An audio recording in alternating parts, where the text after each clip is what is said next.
फैसल चौधरी 27 अगस्त 1941 को हिंदुस्तानी पंजाब में वाक़ गांव डेलवाल के वाहिद ईसाई रोमन कैथोलिक ख़ानदान में पैदा हुए। उनके वालिद एल्मर चौधरी दी टाइम्स लाहौर के चीफ फोटोग्राफर होने के साथ साथ सेंट एंथोनी हाई स्कूल में फ़िज़िक्स और रियाजी के उस्ताद थे। फैसल चौधरी ने इब्तदाई तालीम सेंट एंथोनी से हासिल की। इसके बाद उन्होंने एफसी कॉलेज लाहौर से फ़िज़िक्स में बीएससी की। उन्हें 12 मार्च 1958 को पाकिस्तान एयर फोर्स एकेडमी में दाखिला दिया गया और उन्होंने इंजीनियरिंग प्रोग्राम में दाखिला लिया। उन्होंने 1960 में पीएएफ एकेडमी से ग्रेजुएशन करने के बाद एक फाइटर पायलट बनने के साथ साथ एरोनॉटिक्स और मैकेनिकल इंजीनियरिंग में डबल बीएससी हासिल की। फ्लाइट लेफ्टिनेंट के तौर पर उन्होंने 1965 की पाक भारत जंग और 1971 की पाक भारत जंग में बतौर स्क्वाड्रन लीडर के हिस्सा लिया।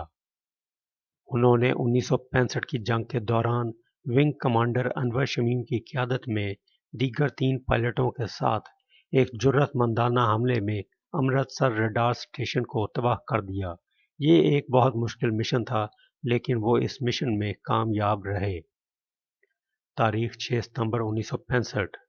Flight lieutenant Faisal Chaudhry squadron leader Rafiqui की क़यादत में 3 तैयारों की फॉर्मेशन में दूसरे नंबर पर थे।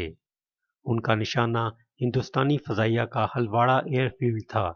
3 तैयारों की इस तश्कील को हिंदुस्तानी फ़ज़ाइया के 10 हंटर तैयारों ने रोका।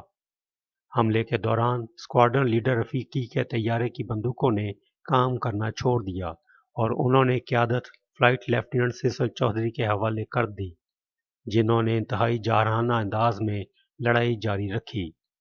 दुश्मन के इलाके में तकरीबन 60 मील के अंदर उन्होंने दुश्मन के 2 हंटर तैयारों को तबाह कर दिया। ऐसे मुश्किल हालात में उनकी इस कारकर्दगी ने उनकी सलाहियत का लोहा मनवाया। वो फॉर्मेशन के दीगर मेंबरान से राब्ता खोने के बाद कामयाबी से बेस पर वापस आने में कामयाब हो गए। स्क्वाड्रन लीडर रफ़ीकी ने इस मिशन में शहादत हासिल की। तारीख 15 सितंबर 1965। ग्राउंड रेडार से नाकाफ़ी मालूमात के बावजूद फ्लाइट लेफ्टिनेंट फैसल चौधरी ने दुश्मन के बमबारों पर जारहाना हमले जारी रखे और 150 मील तक उनका पीछा किया। हमले के दौरान उन्होंने दुश्मन के एक कैमरा बमबार को तबाह कर दिया। उनकी जानिब से दी गई खिदमात मामूल से बालातर थीं और उन्होंने पाक फ़ज़ाइया की फ़ज़ाई बरतरी हासिल करने में अहम किरदार अदा किया। तकरीबन 28 साल की सर्विस के बाद वो 1986 में पाक फ़ज़ाइया से रिटायर हुए। फैसल चौधरी फ़ज़ाइया छोड़ने के बाद माहिर तालीम बन गए और पंजाब एजुकेशन फाउंडेशन से मुंसलिक हो गए। सिस्टर आइलीन एंड डैफ़ी की जगह सेंट मैरी एकेडमी लालाज़ार रावलपिंडी के प्रिंसिपल बनने से पहले उन्होंने कई सालों तक सेंट एंथनी कॉलेज के प्रिंसिपल के तौर पर खिदमात अंजाम दी। वो जुलाई 2011 में इस ओहदे से रिटायर हुए। फैसल चौधरी इंसानी हकूक़ के एक बाअसर कारकुन रहे और साथ ही वो माज़ूर बच्चों की बेहतरी और तालीमी इस्लाहात के लिए काम करते रहे।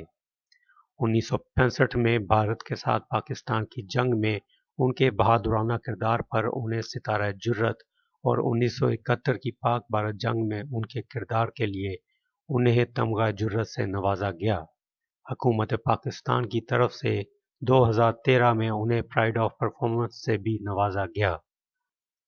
पाकिस्तान का ये रोशन सितारा फेफड़ों के कैंसर से तवील जंग के बाद 13 अप्रैल 2012 को 70 साल की उम्र में लाहौर में इंतकाल कर गया। उन्हें पूरे फौजी एजाज़ के साथ ईसाई कब्रिस्तान, जिसे गोरा कब्रिस्तान भी कहा जाता है, जो कि जेल रोड लाहौर पर वाक़ है, में सुपुर्द खाक किया गया।